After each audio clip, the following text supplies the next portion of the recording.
ولا قوة إلا بالله العلي العظيم. أعوذ بالله من الشيطان الرجيم. بسم الله الرحمن الرحيم.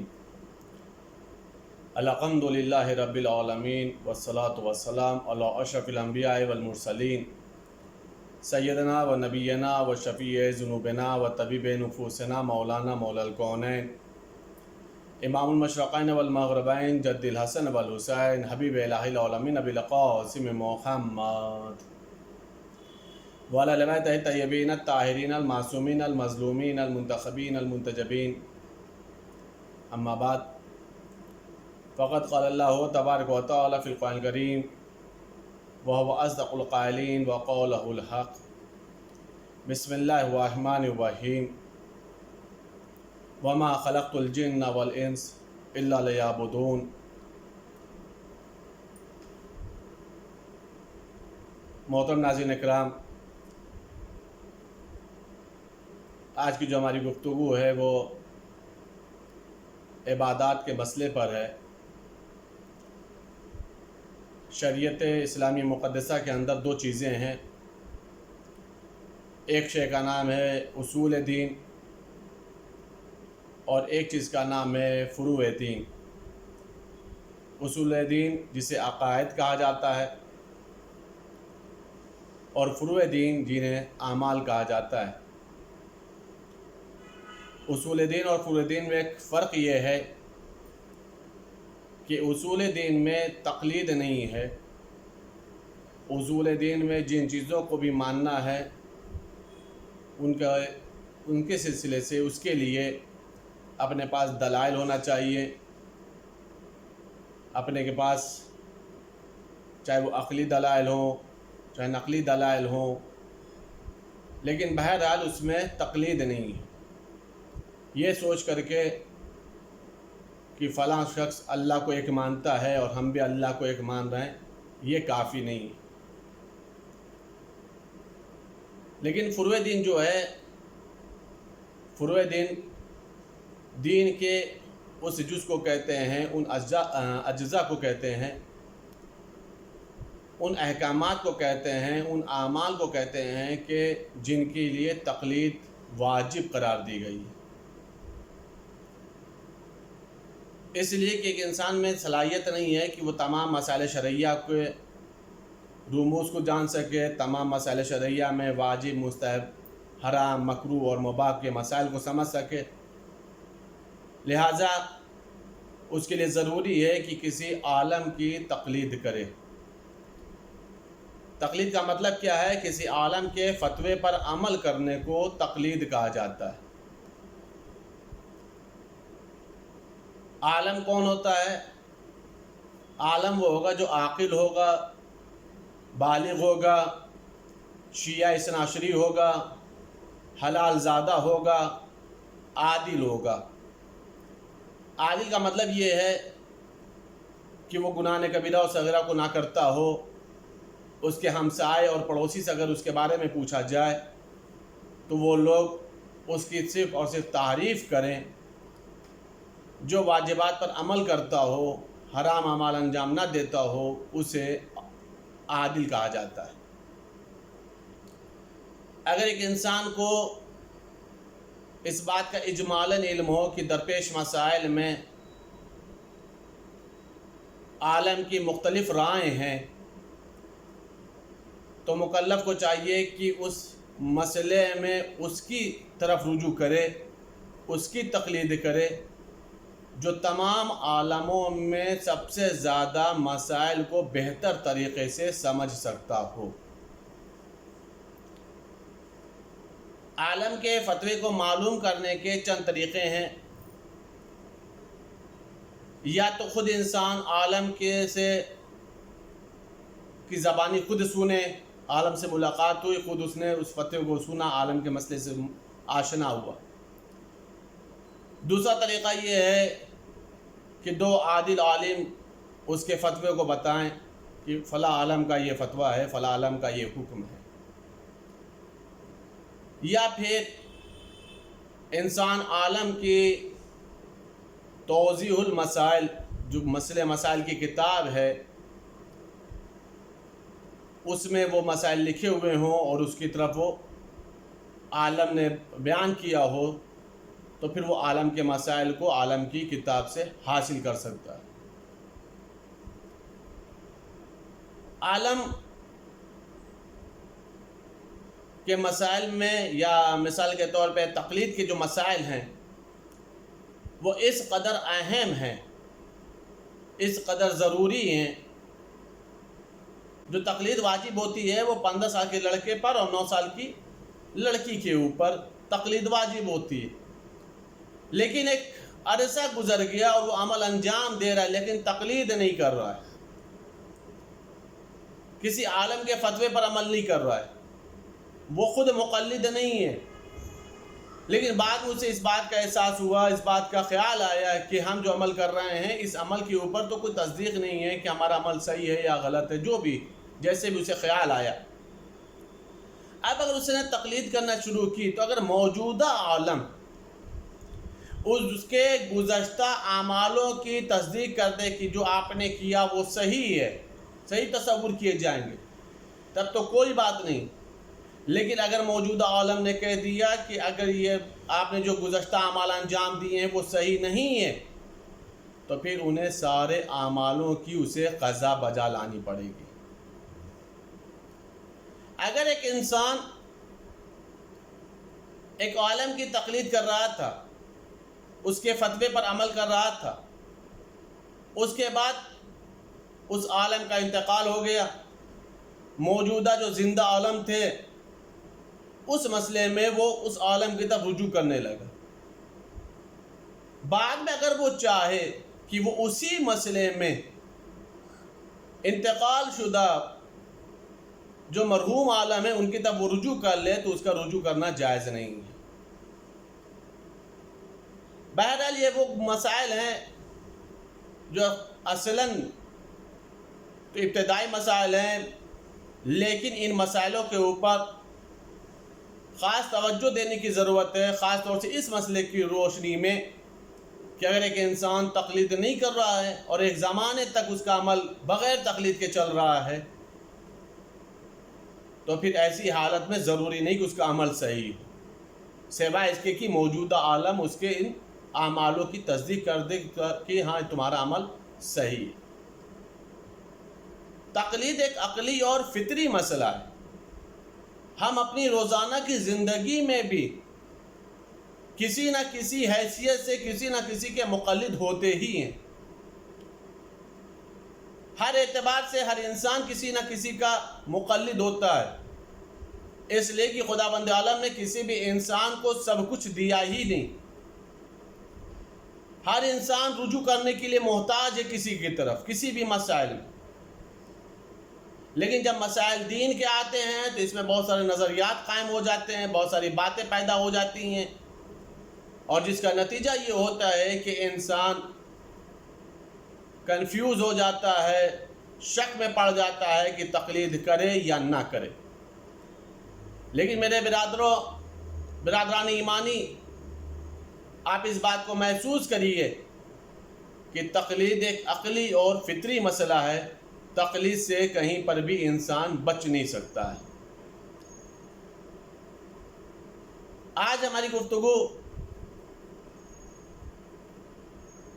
ان مسائل کے اوپر ہیں کہ خداوند عالم نے جب انسان کو پیدا کیا، انسان کو خلق کیا ہے، اور خداوند عالم نے جو انسان کو پیدا کیا خلق کیا تو اس کا مقصد یہ قرار دیا ہے کہ وہ انسان اللہ کی عبادت کرے۔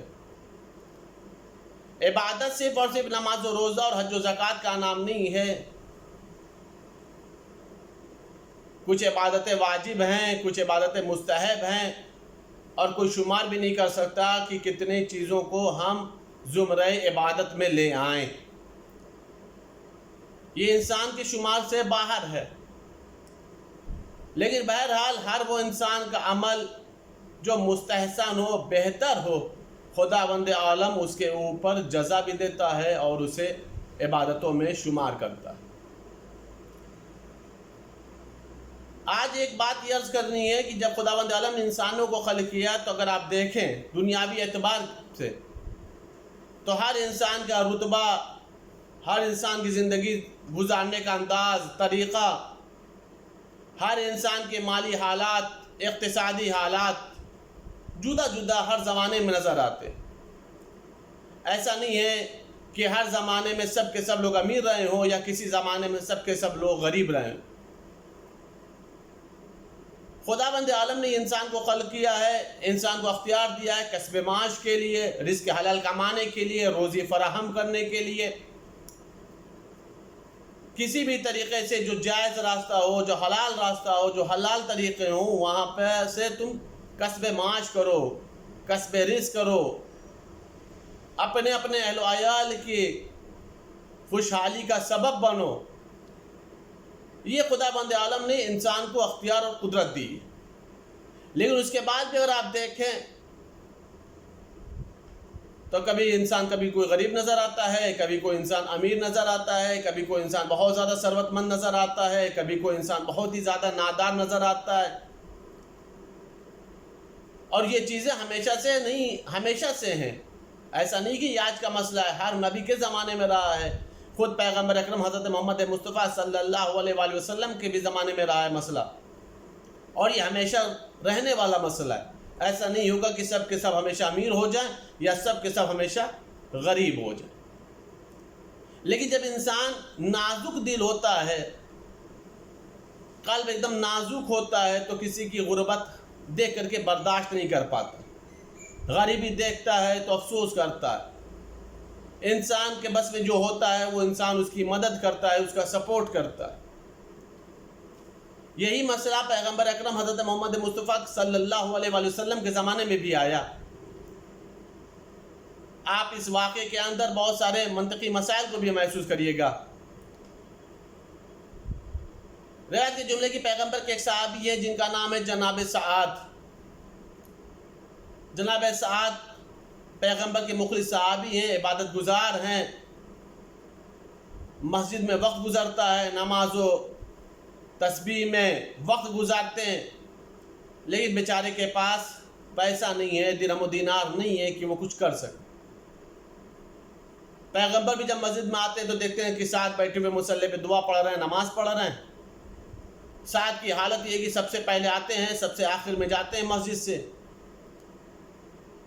پیغمبر نے جناب سعد سے وعدہ کیا کہ پریشان نہ ہو سعد، ہم تمہاری غربت دیکھ نہیں پا رہے ہیں، اگر کہیں مال کی فراہمی ہوئی، کہیں سے کچھ ہدیہ آیا، تحفے آئے تو میں آپ کو دوں گا تاکہ آپ اس سے کچھ کاروبار کریں، کچھ تجارت کریں۔ لیکن ایک زمانہ ہو گیا کچھ آیا بھی نہیں پیغمبر کے پاس۔ اللہ نے جناب جبرائیل کے ذریعے سے 2 درہم بھیجا پیغمبر کو اور کہا کہ آپ نے سعد سے وعدہ کیا تھا کہ وہ تجارت آپ اس کو کروانا چاہ رہا، آپ ایک کام کریے، یہ 2 درہم آپ اس کو دے دیجئے کہ وہ اس سے تجارت کرے۔ جناب سعد کو بلایا پیغمبر نے، کہا تجارت کرنا آتا ہے؟ کہا یا رسول اللہ کچھ ہے نہیں، اگر ملے گا تو ضرور کروں گا۔ پیغمبر نے وہ 2 درہم دے دیا، کہا یہ لیجئے اور اس سے جا کر کے آپ تجارت کریے۔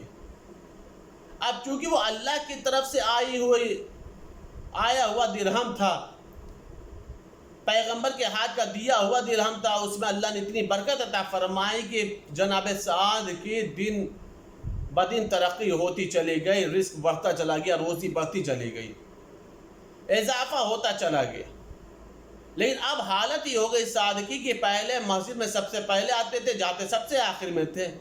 اب یہ ہوتا ہے کہ اذان ہو جاتی ہے تو کبھی پہنچتے ہیں، کبھی اذان ختم ہو جاتی ہے تب پہنچتے ہیں، کبھی پیغمبر نماز شروع کر دیتے ہیں تب پہنچتے ہیں۔ پیغمبر نے جناب سعد سے فرمایا سعد یہ کیا ہو رہا ہے؟ پہلے تو آپ بہت جلدی آ جاتے تھے، جو سب سے آخر میں آتے تھے۔ کہا کہ یا رسول اللہ کیا کروں؟ جب کوئی آ جاتا ہے خریدنے کے لیے تو اس کو سامان دینے لگتا ہوں، جب سامان دیتا ہوں تو پھر اسے پیسہ لینے لگتا ہوں، درہم و دینار کا حساب کرنے لگتا ہوں، اسی میں تاخیر ہو جاتی۔ اور دھیرے دھیرے نتیجہ یہ ہوا کہ سعد روز بروز مسجد سے دور ہوتے چلے گئے، نماز جماعت سے دور ہوتے چلے گئے۔ پیغمبر کو سعد کی یہ حالت دیکھی نہ گئی۔ پہلے پیغمبر سعد کی غربت سے پریشان تھے، اب سعد کی آخرت چھوٹ رہی تھی، اب پیغمبر سعد کی آخرت سے پریشان ہونے لگے۔ کریں تو کیا کریں؟ اللہ نے جبرائیل کو بھیجا، کیا میرے حبیب آپ کیا چاہتے ہیں؟ کیا میرے معبود سعد کی آخرت خطرے میں ہے. اب سعد تو صرف اور صرف دنیا کا ہو کر کے رہ گیا ہے، وہ صرف اور صرف تجارت میں لگا رہتا ہے. اب تو اذان ہو جاتی ہے، سعد کا پتہ نہیں ہوتا. نماز کے لیے جماعت کھڑی ہو جاتی ہے، تب سعد پہنچتا ہے. کبھی کبھی جماعت کے بعد آتا ہے، یا رسول اللہ کیا کروں سمجھ میں نہیں آتا. کہ اگر آپ چاہتے ہیں سعد کی آخرت بچ جائے تو آپ اس سے وہی 2 درہم واپس لے لیجیے. پیغمبر نے سعد کو بلایا کہ سعد ہم نے جو 2 درہم آپ کو دیا تھا وہ واپس دے دیجیے. کہ یا رسول اللہ اگر آپ چاہیں تو ہم سے آپ 200 درہم لے لیں. پیغمبر نے کہا مجھے 200 نہیں چاہیے، 2 درہم چاہیے. جو ہم نے آپ کو دیا تھا وہ درہم واپس کر دیجیے. سعد نے جا کر کے 2 درہم دے دیا. جیسے دیا ویسے ہی سعد کے اوپر پھر ماضی آنے لگے، سعد کے اوپر پھر سے گزشتہ حالات آنے لگے. اور نتیجہ کیا ہوا کہ پھر پورا کا پورا کاروبار ختم ہو گیا، پوری کی پوری تجارت ختم ہو گئی. اب پھر سعد ہیں اور سعد کے ساتھ مسجد نبوی ہے، سعد ہیں اور سعد کے ساتھ ذکر پروردگار ہے. عزیزان گرامی اس بات کو آپ محسوس کریے کہ بندے کے بس میں نہیں ہے، یہ خداوند عالم کا ارادہ ہے. یہ خداوند عالم ہے جو جانتا ہے کہ کس کو کس حالت میں رکھا جائے تاکہ اس کی آخرت بخیر رہے، تاکہ اس کے ہاتھ سے آخرت نہ جانے پائے. اسی مسئلے کو جب مولا متقیان سے پوچھا گیا تھا، مولا ایک بات سمجھ میں نہیں آتی کہ اگر خداوند عالم سبھی کو دولت مند بنا دیتا تو خدا کے خزانہ میں کمی نہیں آ جاتی. اگر خداوند عالم سب کو غریب بنا دیتا تو خداوند عالم امیر نہیں ہو جاتا، اس کے خزانے میں اضافہ نہیں ہو جاتا. وہ تو قادر مطلق ہے، وہ تو غنی مطلق ہے. آخر خداوند عالم نے کسی کو غریب اور کسی کو امیر کیوں بنایا، کسی کو فقیر اور کسی کو ثروت مند کیوں بنایا؟ ایک مرتبہ مولا نے آواز دی، جنہیں اللہ نے ثروت مند بنایا ہے اللہ ان کا بھی امتحان لیتا ہے، جنہیں اللہ نے فقیر بنایا ہے اللہ ان کا بھی امتحان لیتا ہے. کہا مولا ثروت مند کا کیا امتحان ہے، مولا فقیر کا کیا امتحان ہے؟ مولا نے فرمایا جو ثروت مند ہے خداوند عالم اس کو دولت دے کر کے اس کے شکر کا امتحان لیتا ہے، جو فقیر ہے اس کی غربت کو رکھ کر کے خداوند عالم اس کی صبر کا امتحان لیتا ہے. یہ خداوند عالم کا نظام قدرت ہے تاکہ بندہ کو دیکھا جائے کہ کون دامن صبر سے وابستہ ہے اور کون دامن شکر سے وابستہ ہے. ایسا تو نہیں ہے کہ اس کے ہاتھ سے دامن شکر چھوٹ جائے اور اس کے ہاتھ سے دامن صبر چھوٹ جائے. یہ خداوند عالم کا نظام قدرت ہے. خداوند عالم جس حال میں بھی رکھے، میرے معبود تیرا شکر ہم ادا کرتے ہیں. اے میرے معبود ہم سب کا شمار اپنے شکر گزار بندوں میں شمار فرما. میرے معبود ہم سب کے اوپر نعمتوں اور فضل و کرموں کا سلسلہ جاری رکھ.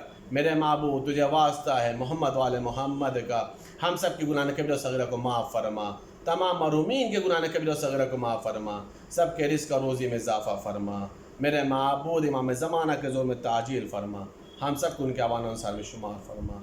اللہم تقبل منا انک انت السمیع العلیم بحق محمد والہ.